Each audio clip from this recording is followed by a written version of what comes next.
nome dele, hein, Samuel Macedo. Wilton Bezerra. Dá-lhe, meu amigo Wilton. Meus amigos, o que ficou mais uma vez comprovado, no meu modo de ver, foi que nem Moza, nem Carpini ainda não tem, digamos, uma condição segura para tornar os seus times mais ousados, para tornar os seus times com condições de ir a campo buscando uma vitória de forma mais corajosa. Acho que esse jogo de hoje, ele teve como vantagem os 2 gols marcados. E diria mais, uma partida que não teve a rispidez, a coisa truncada, feia do jogo do domingo passado. Mas que também não foi um bom jogo. Só que ele teve o benefício de 2 gols marcados, aos 40 e aos 45.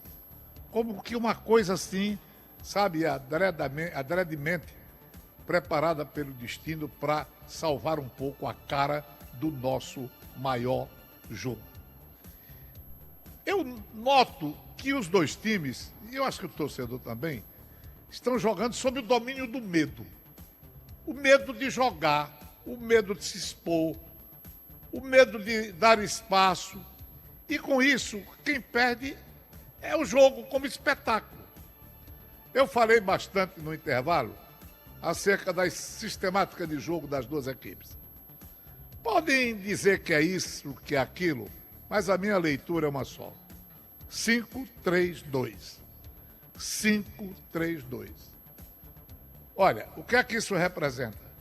Cada time só se sente seguro se defender, no mínimo, com 8 jogadores. E coloque aí mais um, porque geralmente um do ataque volta.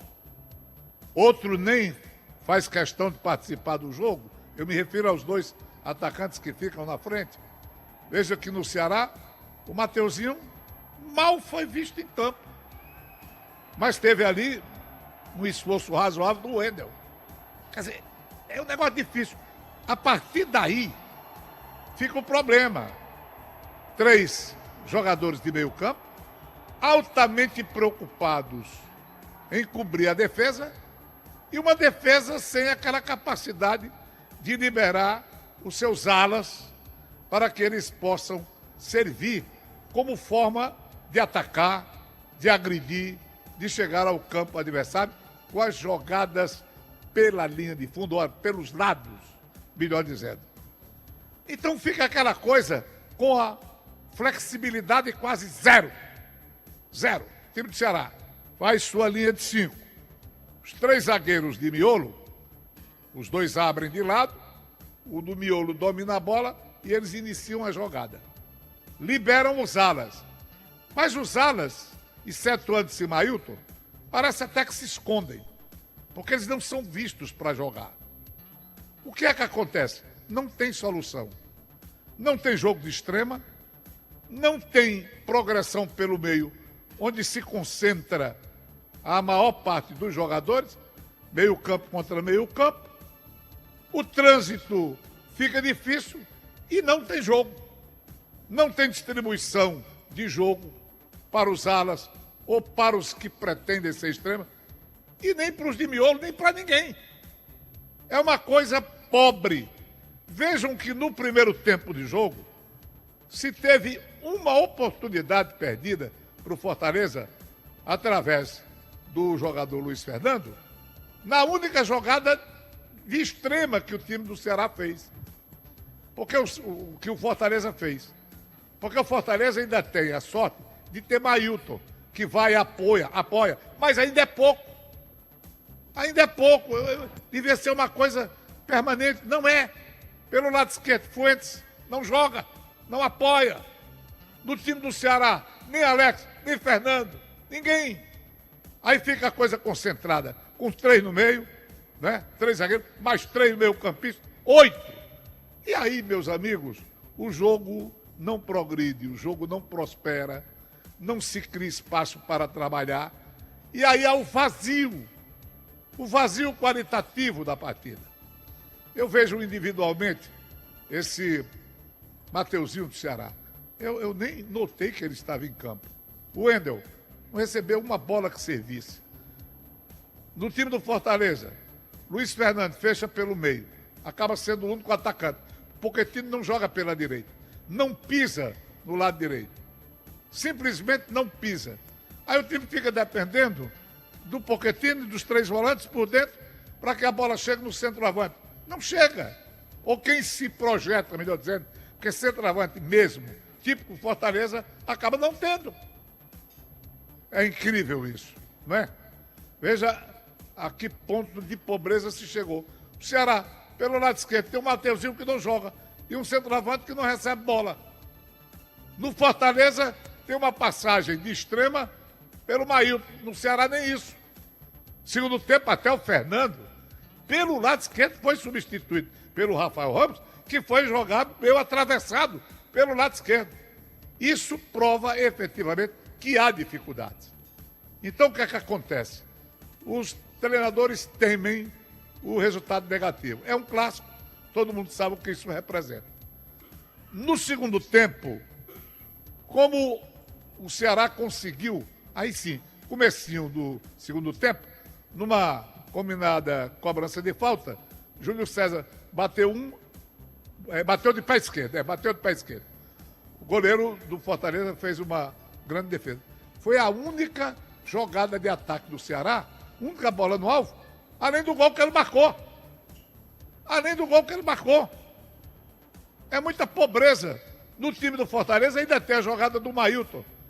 Mas aí, meus amigos, com a ameaça de que nós teríamos, no segundo tempo, um repeteco do primeiro, os treinadores então começaram a mexer. Devem ter chegado à conclusão de que não é possível continuar assim. Aí vieram as mexidas, nem chegaram a influir tanto. Fortaleza colocou Prior no setor de meio campo, o Ronald no lugar do Rodrigo, né? O Prior no lugar do Pochettino, que como meia não contribuiu. O Melk no lugar de um Mateuzinho no Ceará. Mateuzinho que não jogou nada. Colocou o Rafael pelo lado esquerdo, como eu disse. Porque depois o Gilmar, né? Entrou no lugar de Júlio César, que estava cansado. E o Fernandinho do posto do Pedro Henrique, que também não jogou absolutamente nada. Quer dizer, foram mexidas dos treinadores para que não fossem eles acusados de não terem feito nada para modificar o panorama negativo da partida. É nesse sentido. Claro, eles têm que fazer alguma coisa, eles têm que justificar o dinheiro que ganham. Aí fizeram-se as modificações. Melhorou o jogo? Não. O time do Fortaleza, numa cobrança de escanteio, esse menino Lucas Fernando, Lucas Emanuel, foi ele, eu acho que foi ele sim. Ou foi o Luiz Fernando ainda, melhor dizendo. Isso, 25 minutos. Uma cabeçada monumental e esse goleiro, Richard, fez uma grande defesa. Mas aí você sai catando, além da dificuldade de cumprir taticamente o que os esquemas podiam oferecer, ainda há atuações individuais abaixo do nível adequado. Então as jogadas que valem, elas ficam difíceis. Essa foi uma. A maior jogada da partida. Não saiu o gol, mas a defesa do goleiro Richard foi sensacional. Se você faz um balanço do primeiro tempo, a chance do Luiz Fernando, que ele jogou por cima. Depois do segundo tempo, um chute do Júlio César no alvo. E essa defesa magistral de Richard, os senhores vão de convir comigo, é um balanço muito pobre. Muito pobre. As modificações, quando foram feitas, eu até achei que elas não estavam corretas, não. Mas o futebol, como eu costumo dizer nos meus comentários, ele é um negócio impressionante. O certo é o errado é o certo. É uma coisa que eu sempre tenho repetido. O que fez o treinador colocar o Luca, por exemplo, do posto do Wendel? A intuição, botar o menino. O Wendel não recebeu bola, pode ser que ele tenha sorte de uma bola chegar para ele. tira Luiz Fernando, que é o mais positivo atacante do Fortaleza, bota o Lucas Emanuel. Por quê? Porque pode ser que ele tenha mais sorte de colocar uma para dentro. Quer dizer, pura intuição, mais do que razão. Embora a intuição, no meu modo de ver, valha mais do que a razão em muitas oportunidades. Então, o futebol tem realmente dessas coisas, né? O certo é o errado é o certo. E o que é que acontece? Os dois que entraram, como improváveis soluções, acabaram marcando os 2 gols. É o futebol muito bom para ser assistido, bom para se divertir, mas difícil de ser explicado. E é bom que seja assim. Estou reclamando da vida, não é? Então foi exatamente o que aconteceu. As modificações improváveis ou as improváveis soluções é que acabaram resolvendo, pelo menos, na marcação dos gols. O primeiro do Lucas Emanuel, 40 minutos de partida. Escanteio, Gasal vem de trás, cabeceia, rebatido do goleiro, o Lucas Emanuel vai lá e estabelece 1-0 para o Fortaleza, e aí parecia coisa terminada, mas em futebol não tem disso não. Vamos lá, J. Rômulo, Fortaleza 1-0, 40 minutos do segundo tempo. Escanteio para o Lion, vai fazer a movimentação, o segundo consecutivo, vai para a bola, Mailton, levantou para a boca do gol, o cabeceio feito, a bola sobrou, gol do Lion, Lucas Emanuel, gol, é do Lion, Julião na Arena Castelão, ele tentou há pouco, mas desta vez não deu para o Richard, embora que o Richard na primeira jogada tenha defendido. Lucas Emanuel explode a torcida do tricolor de aço no O que eu queria dizer, futebol não é binário. Eu já falei muito a respeito disso. O que é certo é errado, o que é errado é certo, as coisas se misturam. Eu dei até um exemplo de Maradona, né? Entre o altruísmo e o individualismo. Ele explicando aquele gol que fez contra a Inglaterra, driblando todo mundo. Apareceu um inglês, eu tive que driblar. Depois eu tive a opção para entregar a bola para o Valdano ou para outro companheiro. Um pela direita, outro pela esquerda. Mas apareceu outro inglês, eu driblei também. Aí quando o espaço se abriu para que eu fizesse a jogada coletiva, apareceu outro inglês. Eu driblei também. Aí o que foi aparecendo, eu fui driblando e fiz o gol. Certo ou errado? Certo, porque ele fez o gol. Se ele perde, seria acusado de individualista, não altruísta, e que tinha errado coletivamente. Mas como ele resolveu individualmente, gol, tudo certo.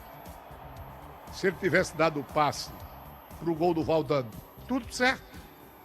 Assim, em futebol é assim, não há o binário, o certo e o errado. Duas modificações que não me pareceram ter nada a ver. O Lucas Emanuel no posto de quem criou as duas únicas situações de perigo de gol para o adversário, que foi o Luiz Fernando. Aí entra o grandalhão Luiz e acaba, o Lucas Emanuel acaba fazendo o gol. E depois o Lucas só tocou na bola para fazer o gol. O Lucas que não tem sido solução, tanto que o Wendel foi contratado. Eu até digo, qual a culpa do Wendel de não receber a bola? Entra o Lucas. É pouco provável que a coisa seja certa.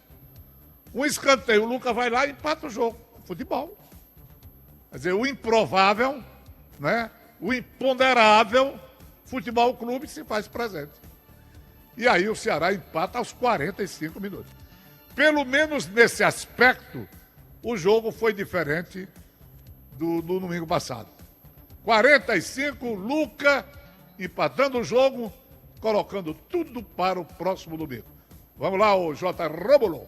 Vai ser autorizada a cobrança de escanteio, aí pelo árbitro Klein, autorizado, Rafael, levantou a cabeça, feito, gol! Lucas! Gol!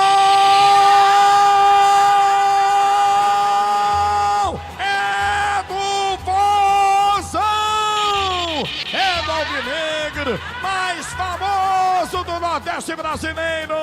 Luca, pra deixar tudo igual na Arena Castelão. E ainda pra deixar a decisão super aberta pra domingo, dia 8.